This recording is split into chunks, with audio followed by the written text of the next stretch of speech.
Noches chicos, o buenos días. Bueno, continuando con el estudio de mercado, como hemos podido observar a lo largo de la anterior clase, hemos visto los componentes de la demanda, así como también los diferentes métodos de suavización, por ejemplo, los promedios móviles ponderados, la suavización exponencial y el modelo de variación estacional. Entonces, también lo que nos tocaría ver sería la exactitud del pronóstico. O sea, cuando realizamos una serie de modelos, tenemos que saber cuál sería la probabilidad de error o la probabilidad de aceptación de este modelo. Por eso se llama la exactitud del pronóstico. Se puede calcular tanto del MAT o del SM, que se llama uno la desviación absoluta media, que es el primero, y el segundo, que es el cuadrado medio del error. Entonces, al elegir el método de pronóstico, es importante considerar la exactitud del método. Es claro que se desea que el error de pronóstico sea el más pequeño posible. Y mediante estas dos formas, entonces se puede calcular el error. El primero, el error promedio en los pronósticos mediante el uso de valores absolutos, el MAT, y es valiosa porque al igual que la desviación estándar, mide la dispersión de un valor observado en relación con el valor esperado. Y el segundo, que es el SM, que es el cuadrado medio del error, mide el promedio de los errores al cuadrado, es decir, la diferencia entre el estimador y lo que se estima. Y aquí, donde A sub t es demanda real para el periodo t, F sub t demanda pronosticada para el periodo t, y n es el número total de periodos. Igual, ya entrando un poquito del índice de precios, o sea, como se ha visto en la metodología de estudio de mercado, en el sexto paso es como el análisis de precios, donde se mide el índice de precios. Bueno, se dice que un número índice puede definirse como una medida estadística que nos permite valorar la variación relativa de una magnitud simple o compleja a lo largo del tiempo o del espacio. Bueno, es sobre todo un poco más de teoría, donde hay como cuatro tipos de índices que se puede calcular. Uno que está en las Bayers, que es similar al Pache, el Fisher, igual que es el promedio de ambos, y el índice de valor, que ya es el valor nominal sobre el valor real por el 100%. Entonces, los índices de precios tienen como objetivo medir la evolución en el tiempo del precio medio de un conjunto de bienes y servicios. Mejor explicado ya con los ejercicios que se va a hacer. Primeramente, en el tema de la metodología de estudio de mercado, como se ha visto, hay que analizar tanto el mercado proveedor, el mercado distribuidor, comercializador, entonces todo ello. Por eso es como un ejercicio que vamos a realizar donde dice que la gobernación del Departamento de La Paz, en forma conjunta, el gobierno municipal de la ciudad de La Paz, han decidido encarar el estudio de factibilidad para la instalación del parque industrial, que servirá tanto para la ciudad del Alto como para la ciudad de La Paz, y han contratado sus servicios para realizar el estudio de mercado. Establezca y desarrolle una metodología específica y detallada. Aquí, bueno, puse algunas figuras donde se puede ver a simple vista cómo sería un parque industrial, y es igual, es el de Santa Cruz, que tenemos de Santa Cruz. Desarrollando primera es la definición del producto, o sea, cómo podemos definir un parque industrial, ¿no? Es una zona industrial, un espacio territorial que puede contar con infraestructura, donde haya vías de acceso al parque industrial, tanto vías internas como externas, o sea, siempre delimitan áreas para que es justo pasar la zona franca o el ciclo industrial. Entonces, de ahí las ramas de ferrocarril, si existe ferrocarril, las señalizaciones, porque algunas, o sea, no todas las industrias son, digamos, de alimentos, algunas pueden haber netamente de químicos o algunas sustancias peligrosas, áreas verdes, como ya se había visto en las figuras, y también áreas de recreación, comedores, talleres, etcétera. O también se pueden imaginar como del Silicon Valley. Y, o sea, se puede definir de diferentes formas, depende cómo ustedes lo interpreten. El segundo, lo segundo que veríamos serían los servicios básicos, que sería el agua potable, la energía eléctrica, gas, telecomunicaciones, internet, entre otros. Y las áreas específicas, eso también es según el tipo de industria. Por ejemplo, pueden delimitarse áreas donde en una parte estén solo alimentos, farmacéuticos o también empresas que contaminan y tienen que tener como su tratamiento de aguas aparte, y los otros ya en los que no contaminan, ¿no? Al medio ambiente, ¿no?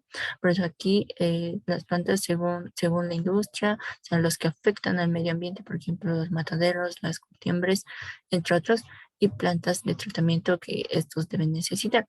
Y en el sector de alimentos, los que no afectan al medio ambiente. También puede estar el tema de, no sé, también igual de temas de sustancias o plantas petroleras. Entonces, se puede dar un sinfín de áreas y de industrias. Existe también se puede describir como existe una autoridad central que administra el parque industrial y regula los precios de los terrenos, además de su ubicación, porque esto mayormente es al área privado o también área gobierno y privado, pero mayormente privado.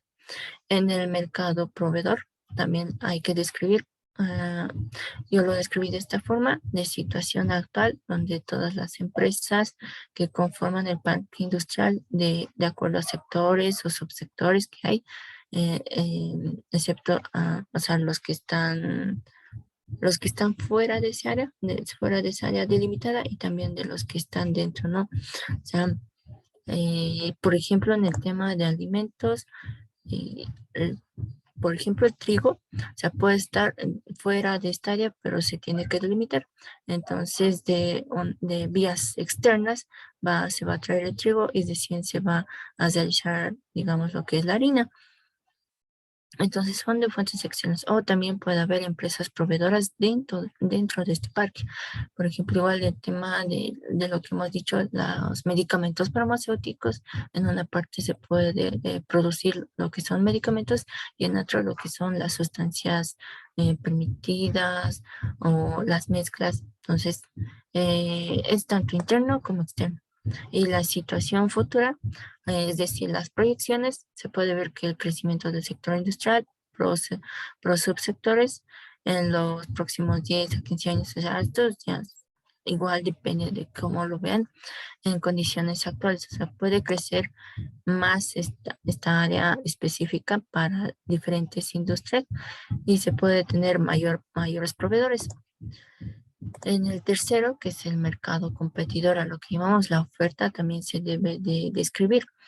Primeramente, la situación actual, donde se debe efectuar un análisis de las condiciones urbanas actuales. O sea, como esto es un proyecto de factibilidad para la creación de un parque industrial entre La Paz y el Alto, entonces por eso se dice, se debe efectuar un análisis entre los municipios de La Paz y el Alto para el asentamiento de industrias, como la existencia de zonas o espacios habitados para ello, y de regulaciones que al respecto tienen los gobiernos municipales.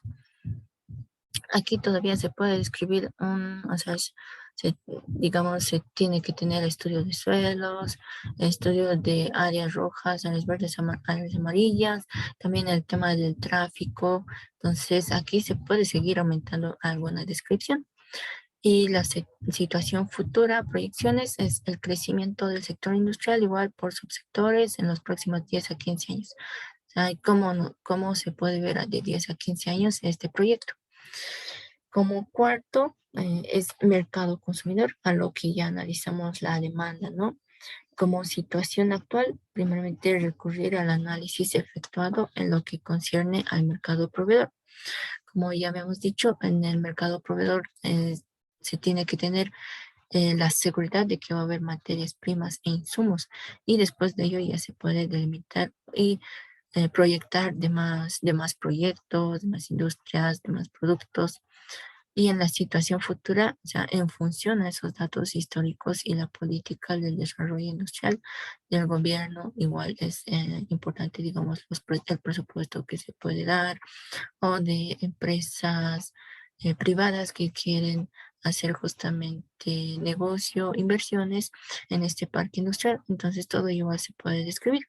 Estimar a través de encuestas, entrevistas, la demanda futura del sector industrial por subsectores. O sea, ¿a quiénes beneficiarían estos? Por ejemplo, en Santa Cruz mayormente se están yendo ahí porque ahí tienen como, o sea, ya es su campo o área delimitada, entonces ahí ya tienen a sus proveedores y su demanda aún crece, ¿no?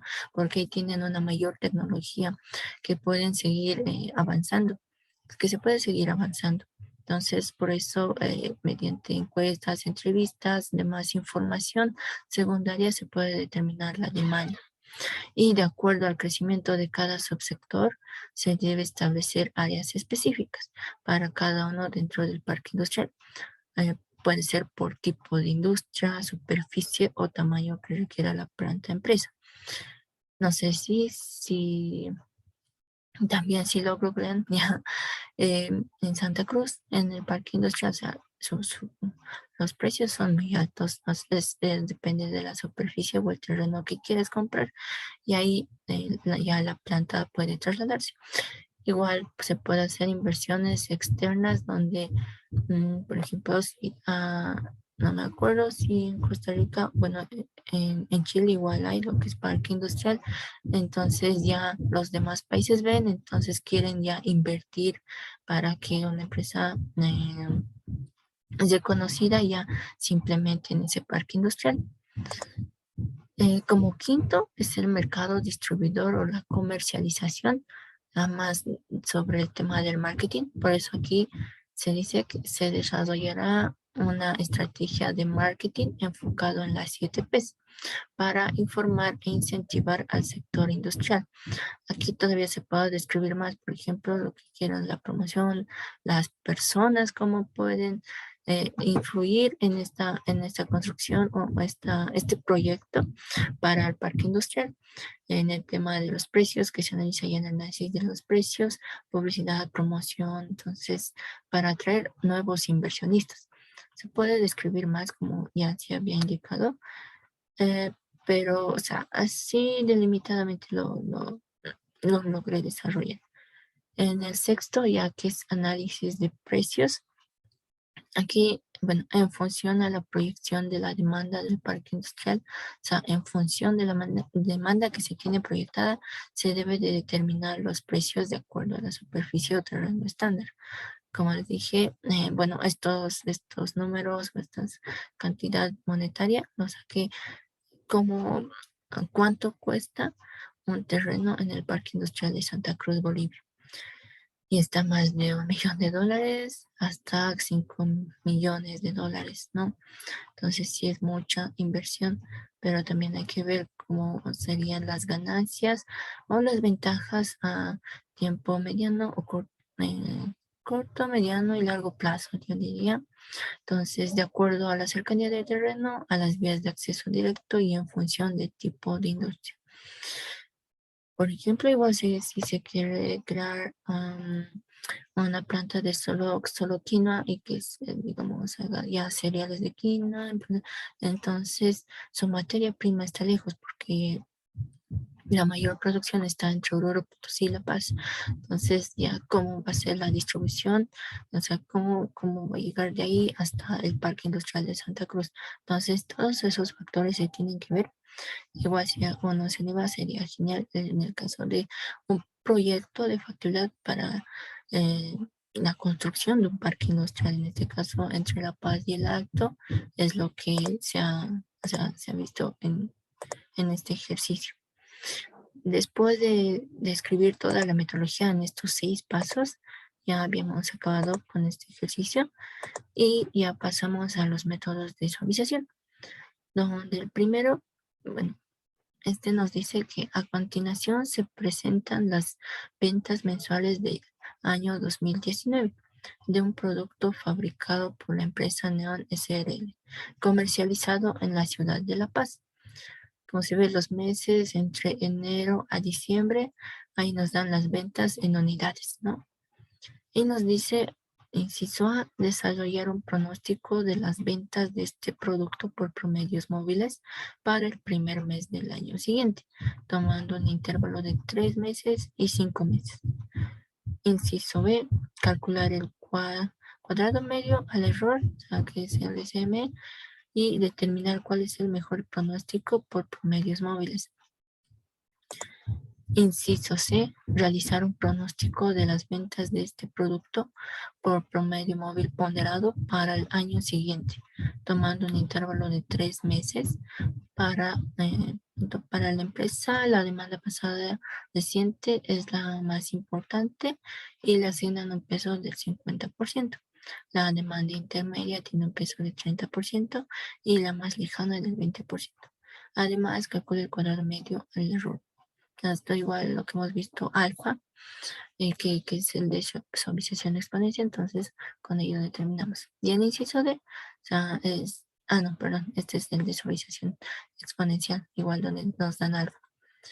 El inciso D dice realizar el pronóstico de las ventas para el mes de enero del 2020 utilizando el método de suavización exponencial, considerando 3 valores para el parámetro de suavización. Aquí ya nos dan alfa, 0,1, 0,5 y 0,9. ¿Cuál de los 3 pronósticos tiene asociado un menor error medio cuadrado? Entonces, ya empezando con el inciso A, nos dice que tenemos que calcular el pronóstico de las ventas en 3 meses y en 5 meses. ¿Cómo lo hemos realizado?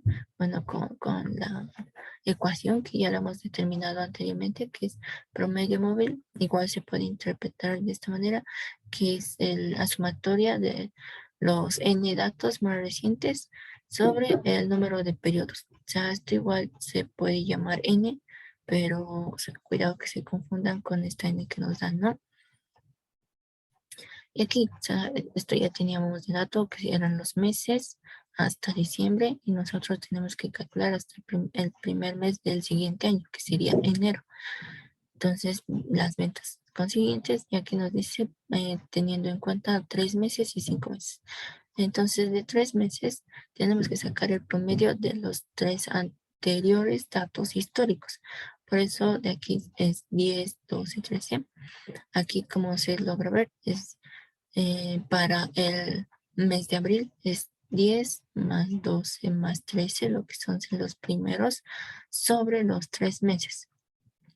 Estos 3 meses que nos da, y por eso nos sale 11,67 para el mes de abril. Para el mes de mayo igual usamos los anteriores 3 datos históricos, que serían 12, 13 y 16, sobre los 3 meses que nos dan para pronosticar. De ahí sale 13,67.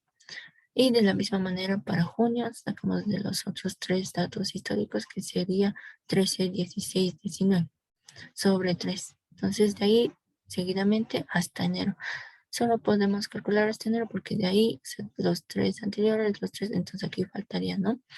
Por eso es muy importante en estos tipos de métodos tener datos históricos.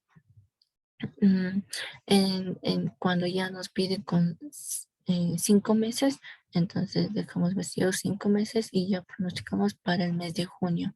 Por eso de aquí se saca 10 más 12 más 13 más 16 y más 19 sobre 5, porque están diciendo sobre 5 meses. Entonces eso igual nos da a un valor de 14 unidades. Y bueno, para el mes de julio ya sería 12 más 13 más 16 más 19 más 23 sobre 5. Entonces eso nos da 16,60. Y así se realiza el pronóstico en promedio ponderado para teniendo en cuenta 3 meses y 5 meses. Después, ¿qué nos dice? Nos dice, o sea, todo un intervalo de 5 meses. El inciso B, con eso ya estaría el inciso A. El inciso B nos dice calcular el cuadrado medio del error. O sea, dice cuál de estos dos pronósticos ese es el más acertado porque tiene menor error.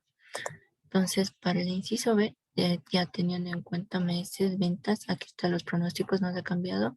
Lo que se ha aumentado es el error de los pronósticos y el error al cuadrado.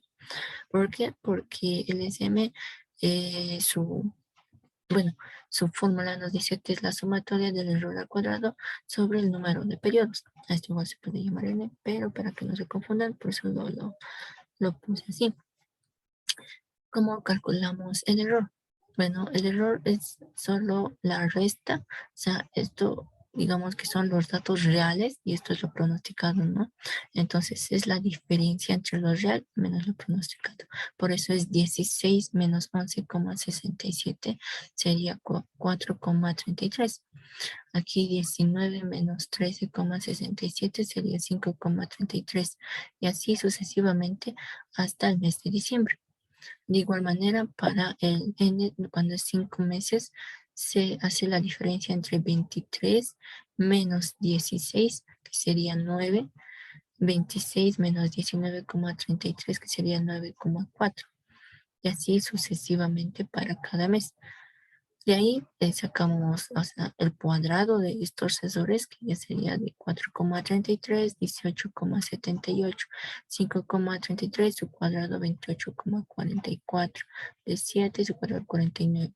Y de aquí de 9 son 81, de 9,4, 88,36 y así sucesivamente. Y de aquí calculamos lo que es su sumatoria. Esto es su sumatoria. De, tanto del error al cuadrado. Entonces, de cuando es n igual a 3 meses, su sumatorio es 428,78.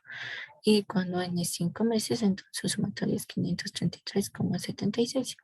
Ahora sí podemos recién calcular lo que es el SME, que sería un 428,78 sobre los periodos, el número de periodos que aquí serían 9, porque estamos contando desde el mes de abril y hasta el mes de diciembre ya serían 9 periodos y saldría 47,64, mientras que del otro ya saldría 533,76 sobre 7, porque estamos contando desde junio, no se olviden de ello. Entonces, desde junio hasta diciembre ya serían 7 periodos y sería 76,25. Y ahora nos dice o sea, cuál pronóstico sería el que tiene menos error. Entonces, igual se puede ver en las gráficas. Aquí igual hemos graficado entre las ventas y los meses, que se llaman 1, 2, 3, 4, hasta el 10. Y entonces de aquí se ve primero el rosadito, que sería las ventas, el azul, que sería cuando n es igual a 3 meses, y bueno, el verde aquí ya sería n igual a 5 meses. Entonces, ¿cuál tiene menor error? Este, ¿verdad? El que es 47,64. Entonces, este nos diría que sería el mejor pronóstico que se puede hacer de acuerdo a los datos históricos. Y en la gráfica igual se puede ver porque bueno, el azul o la curva azul es el que más se acerca al comportamiento real de las ventas, que sería el rosado. Bueno, con eso acabaríamos el inciso B y después ya podríamos ir al inciso C. El inciso C, ¿qué nos decía? Nos daba pesos, ¿no? ¿Verdad? Los pesos que sería del 50 al 30 y el 20%. Con estos pesos que se tiene que determinar igual un pronóstico. Nos dice eso por todos los modelos que hemos visto, métodos de suavización, entonces debemos creer. En este caso ya nos dan los pesos. Ahora, ¿cómo se hace? Bueno, primero nos dice que el 50% va hacia el dato más cercano, hacia la venta real. El segundo da al dato mediano y el tercero, el peso 3, que sería al dato más lejano, ¿no? Entonces, de aquí, para calcular de abril, o sea, nos dice igual de 3 meses, que tomemos en cuenta 3 meses. Aquí nos dice un intervalo de 3 meses. Entonces, por eso lo ponemos de 3 meses y recién calculamos para abril. O sea, el pronóstico de abril se determina, o sea, 13, este 13 por el 0,5. ¿Por qué 0,5? Porque este es el dato más cercano a lo que sería este 16. Por eso se da un peso de 0,5. Más 12, que sería el dato del medio, se toma 0,3 y el dato más lejano, que sería 10, por su peso 0,2, y de ahí nos sale 12,1, ¿verdad? para el pronóstico de mayo, o sea, de la misma manera, se toma primeramente 16, o sea, el dato más cercano por su peso, que sería 50%, después el dato del medio, que sería 13 por 30%, más el dato más lejano, que sería 12 por 0,2, 20%, y saldría 14,3. Y de la misma manera, aquí está la gráfica tanto de las ventas como el pronosticado. Bueno, también nos dice que saquemos el SME, que sería el error. Entonces, tanto las ventas, el pronóstico y sacamos el error, que sería ya la diferencia, o sea, 16 menos 12,1, 3,9 y sucesivamente para mayo, junio, julio, agosto, septiembre, octubre, noviembre, diciembre y sus errores al cuadrado. De ahí ya con la formulita que hemos hecho, que sería la sumatoria, o sea, esta sería su sumatoria de error al cuadrado sobre el número de periodos que hemos determinado que es 9, entonces saldría 36,64. Y con eso acabaríamos lo que es el inciso C. Y por último, nos dice igual que determinemos con algo, ¿no? Que sería la suavización exponencial. ¿Cómo se calcula? O sea, ya nos han dado alfa, que sería 0,1, 0,5 y 0,9. Esto no cambia, esto tenemos tanto los meses como las ventas para todos los meses. Y solo debemos recordar lo que es la fórmula, o sea, que es F sub t igual a F sub t menos 1 más alfa por A sub t menos 1 menos F sub t menos 1. Y de ahí recordando qué significa cada uno. Bueno, como no podemos calcular el primero porque no tenemos un dato histórico, un dato anterior, entonces calculamos desde febrero. Este 10 de donde se ha salido, aquí nos determina, o sea, F sub t menos 1 es el pronóstico suavizado exponencialmente para el periodo anterior.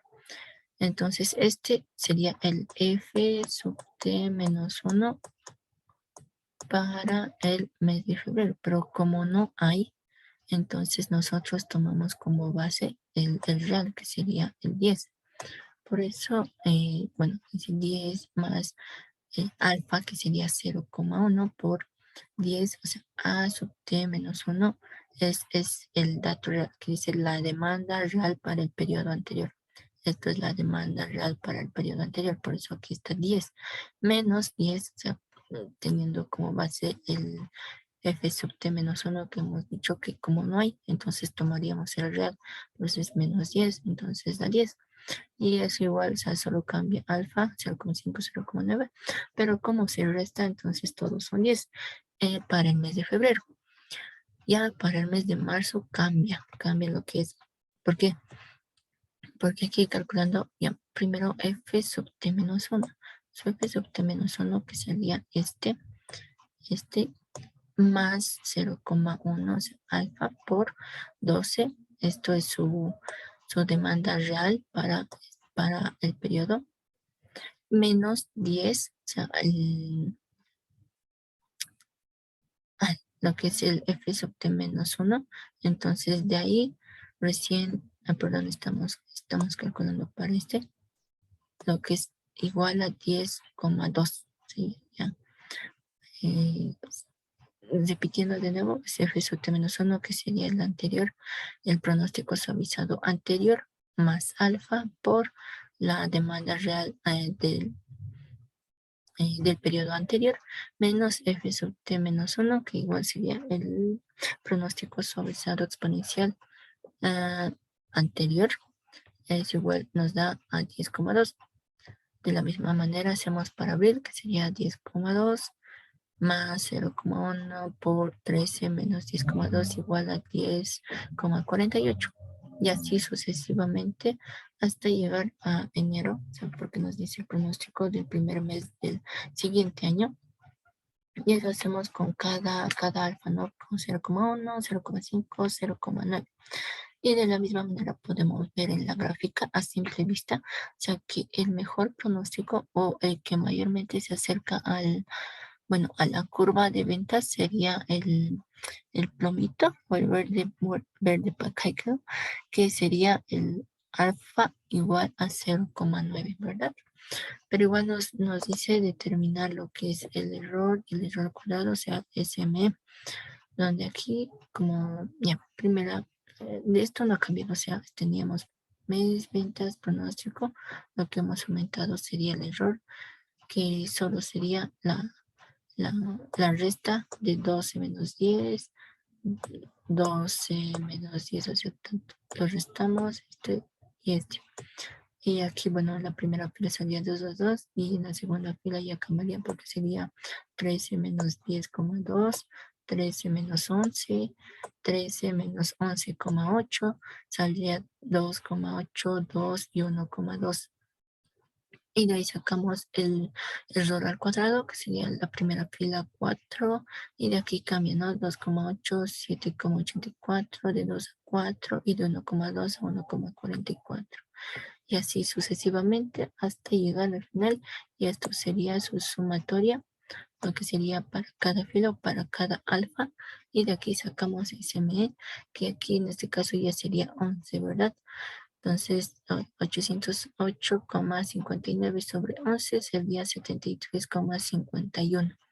Sacamos para cada uno y como habrán visto en la gráfica, hemos dicho que el alfa de 0,9 es el que mayormente se acerca a la curva de ventas.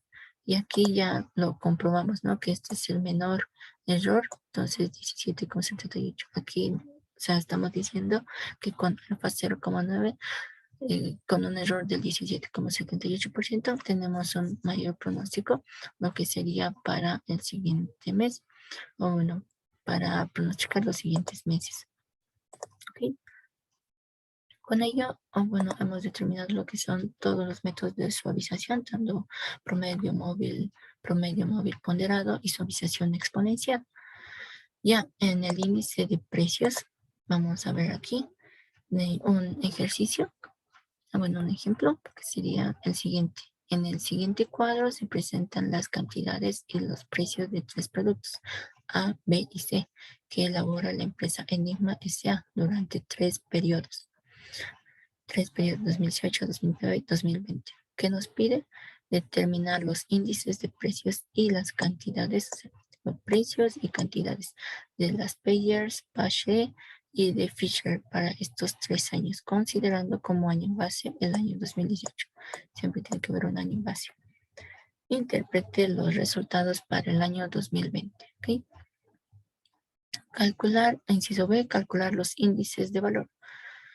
Bueno, continuando con el inciso, primeramente vamos a hacer con el método, o bueno, los índices de precio de las payers, donde, bueno, recordando las fórmulas, tanto para los precios así como también de las cantidades, podemos decir que primero para los precios en el 2019, o sea, como estamos tomando año base 2018, entonces directamente calculamos para los siguientes años, en este caso 2019 y 2020.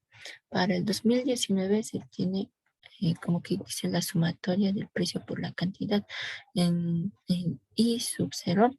Entonces de aquí 6 por 200 más 11 por 180 más 20 por 245.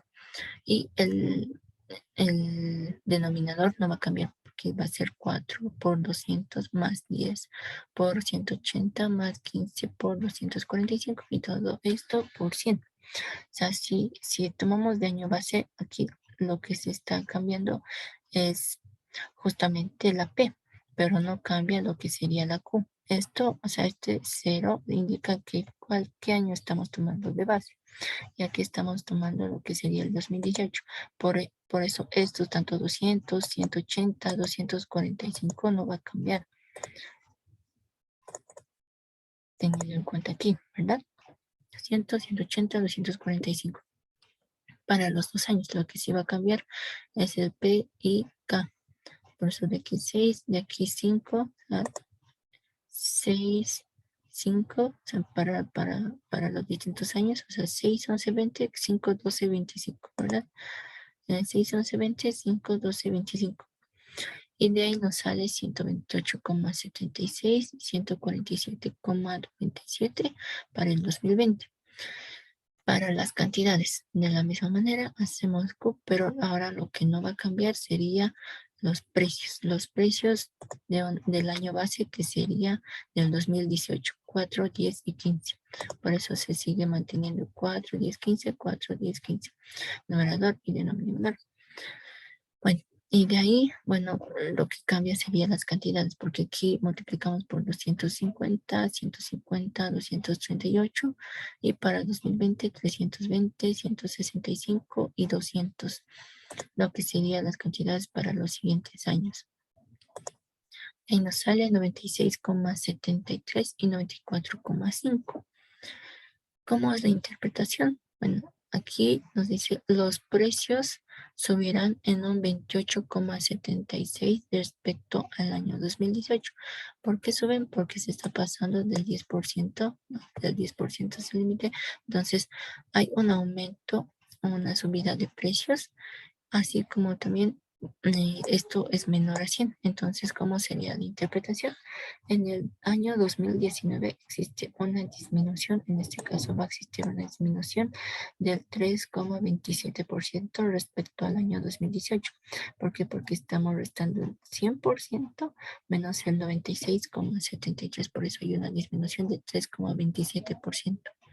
¿Ok? Entonces aquí cuando se pasan a mayoración, como ya hemos visto en algunos casos, entonces es un incremento, mientras que aquí cuando es menor a 100, entonces ya es una disminución.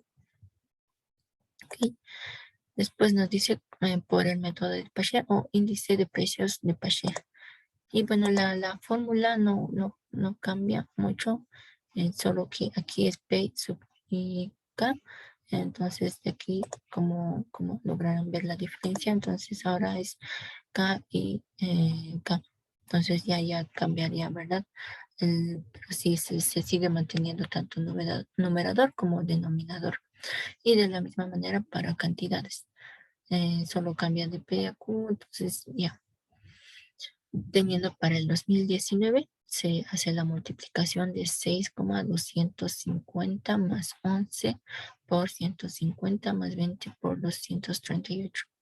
Entonces, como aquí no debe cambiar lo que sería la Q, se sigue manteniendo la Q tanto numerador como denominador.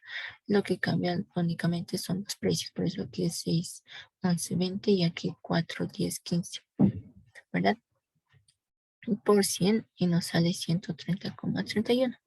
De la misma manera para el año 2020, que sería 5 por 320 más 12 por 165 más 25 por 200. 4 por 320 más 10 por 165 más 15 por 200. No cambia el numerador denominador en Q, pero sí cambian los precios. Entonces de ahí nos sale 144,69. Y de la misma forma para las cantidades, lo que sería de 250 Q, o sea, esto debe cambiar, por eso 250, 150, 238, lo podemos reflejar en el tema 250, 150, 238, lo que no cambiaría sería, bueno, el tema de los precios en este caso, que sería 6, 11 y 20, tanto numerador como denominador. Y eso nos sale 97,9. Ahora para el año 2020 y de la misma forma nos sale un resultado de 92,41. Teniendo una interpretación, por ejemplo, de los precios en el 2019 tuvieron un incremento de 30,31% respecto al año 2018, mientras que en cantidades, la cantidad en el año 2019 tuvo una disminución del 2,1%, ¿verdad? Respecto al año 2018. Y bueno, eso era lo que nos pedía en el inciso tanto las player, Paget, y nos falta Fisher, ¿verdad? Después de Fisher igual nos tocaba interpretar los resultados para el año 2020. No dice para el 2019, pero igualmente para el 2020 sería de los precios, suben un 47,97% respecto al año 2018, porque esto lo tenemos como base. Y de la misma forma, en cantidades en el año 2020 existió una disminución del 94 o bueno, debemos calcular las de esta de 100 menos 94,5%, y de ahí nos saldría como unos 5,5%, entonces habría una disminución de 5,5% respecto al año 2018. Ya en el tema de Fisher, como hemos visto también lo que serían las fórmulas tanto para precios como para cantidades, entonces es directamente la ponderación, la multiplicación de lo que teníamos en Lasher y Pache. Entonces, de los precios tenemos estos dos, bueno, lo que sería o sea, 128,76 y lo que sería para el año 2019 y 130,31. De eso calculamos la raíz y saldría 129,53. De las cantidades sería primeramente 96,73 y 97,9. De ahí saldría 97,31. Después de ello nos pide también los índices de valor. En el índice de valor, lo que hemos visto en su ecuación es igual a sumatorio del P y sub K por Q y sub K sobre P y sub K, o sea, la sumatoria por el 100%. De ahí sacamos para el año 2019 y 2020, porque nos dice como año va a ser 2018. Entonces de ahí directamente desplazamos los valores a lo que sería la fórmula, lo que nos daría un resultado de 126,6%. Y para el año 2020 lo que sería 136,73%. ¿Ok? Y con eso ya habíamos terminado lo que serían los casos de índices de precios. Solo el recordarse, o sea, qué número va multiplicado con el otro. En eso sí se puede confundir tanto en los índices de precios como en los modelos o métodos de suavización que se tiene. Después de ello, o sea, lo que ya, lo último que vemos es el modelo de variación situacional. Lo que nos dice determinar el pronóstico de la demanda para el año 2020 mediante el modelo de variación estacional con tendencia a partir de los siguientes datos. O sea, nos da el periodo trimestral, porque sabemos que un año tiene 4 trimestres, nos da las demandas en unidades para el 2017, el 2018 y el 2019. Nos da las unidades, las cantidades para cada trimestre, entonces nos dice determinar el pronóstico de la demanda. O sea, en el estudio de mercado lo que se ve es pronóstico de la demanda. Y como ves, igual habéis visto lo que sería su fórmula, que sería el factor estacional, o sea, que vamos a llamarlo I, es igual a la media o promedio de los gastos del periodo I, X sub J, que sería el medio o promedio general de los datos, ¿verdad? Y bueno, de aquí igual, teniendo como una relación de esto, sería la demanda sub D es igual a la demanda sub I sobre el factor, en este caso el factor estacional sub I. Y aquí, bueno, ya hemos calculado lo que sería la X sub I promedio, e igual el factor estacional. ¿Cómo hemos calculado esta X sub I? Y como dice media o promedio, entonces ya suponemos que sería el promedio de estos tres datos para el primer trimestre, segundo trimestre, tercer trimestre y cuarto trimestre. Por eso, bueno, aquí se ve de mejor manera, 26,000 más 44,000 más 58,000, lo que sería la primera fila, sobre 3, porque son tres datos, tanto del 2007, 2008, 2019, ¿verdad? Y de ahí nos daría un resultado de 42,667. Esto redondeando porque, o sea, como son números grandes, no, aquí no nos interesa mucho los decimales, excepto aquí, que sería ya el factor estacional, ¿verdad? Entonces de aquí ya directamente sería el promedio de esta fila, que sería 35,500 más 51,000 más 65,000 sobre 3, lo que nos daría 50,500.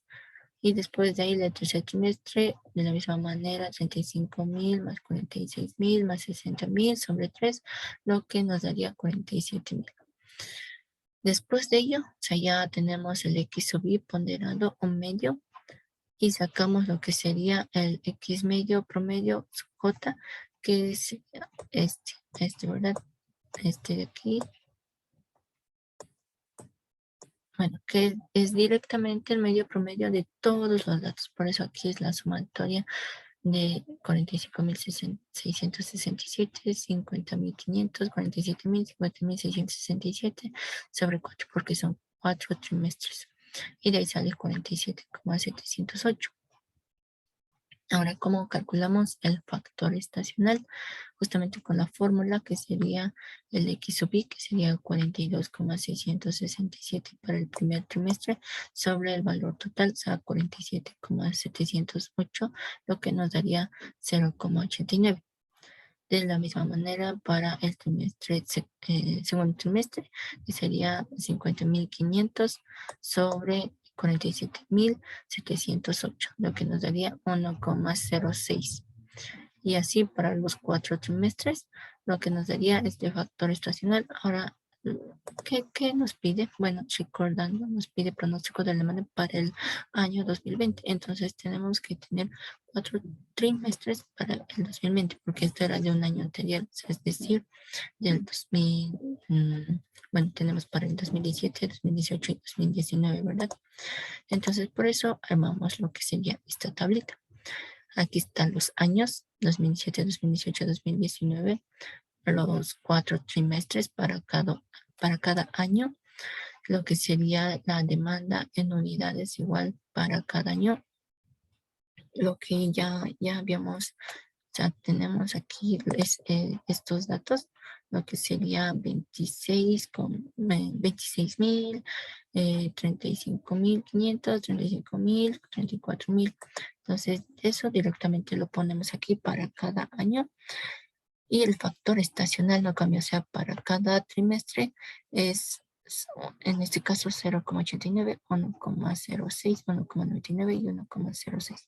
Y se repite de la misma manera para el año 2018 y 2019. Aquí, ¿qué es lo que hemos calculado? Es justamente la demanda desestacionalizada. ¿De qué fórmula? De esta fórmula que sería la demanda desestacionalizada. O sea, esta columna de aquí es igual a lo que sería la demanda sub I sobre el factor estacional. Por eso aquí hemos hecho como la división de esta demanda, lo llamaremos demanda real, sobre su factor estacional. O sea, 26.000 sobre 0,89 nos da 29.075. 35.500 nos da sobre 1,06 nos da 33.538. Y así sucesivamente para cada trimestre de cada año. Y ahora, ¿qué hacemos con esta demanda desestacionalizada? Bueno, para esto igual vamos a necesitar lo que serían las degresiones o los modelos de degresión.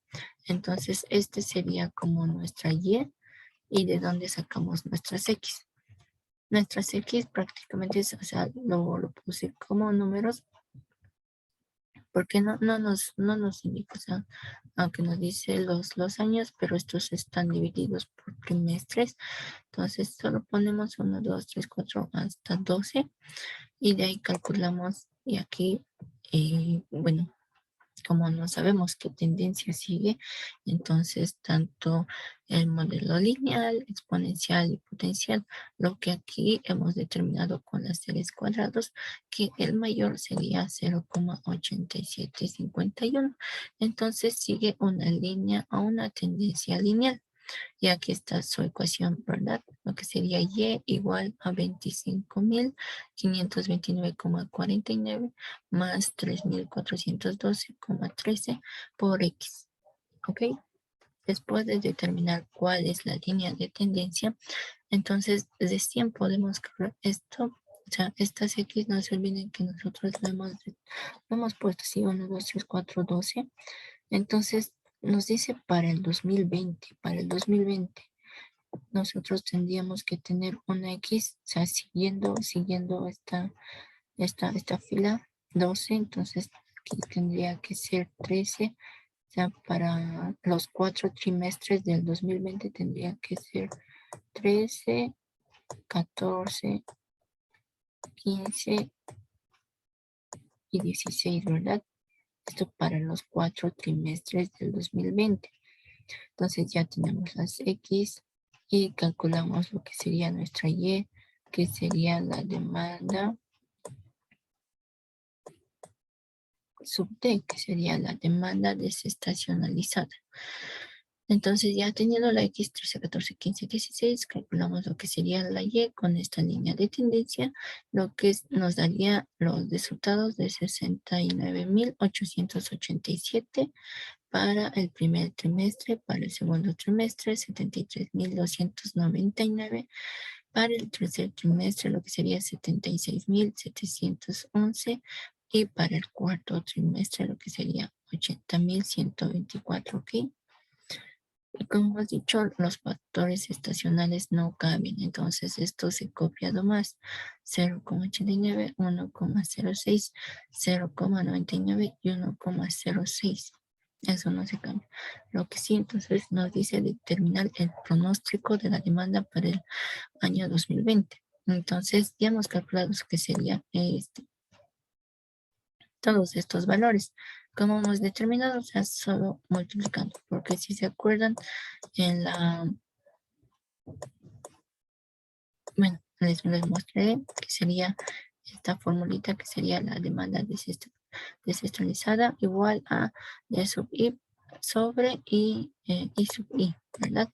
Entonces, teniendo eso en cuenta, que sería aquí la demanda I, o sea, nosotros queríamos la pronosticada que sería D sub I sobre el factor estacional. Entonces de aquí, entonces, esto se pasa a multiplicar y ya tendríamos la demanda pronosticada. Pues la multiplicación de 69.887 por 0,89 nos da 62,502. ¿Ok? Y eso para cada trimestre del año 2020. Ya teniendo la demanda en unidades de los 4 trimestres y del año 2020, entonces ya acabamos. Aquí mejor yo les quería mostrar cómo es la diferencia, ¿no? Nosotros teníamos así o sea, son varias perturbaciones, como ya habíamos dicho, sobre todo económicas. Entonces la demanda no sigue una tendencia, siempre va a ir variando.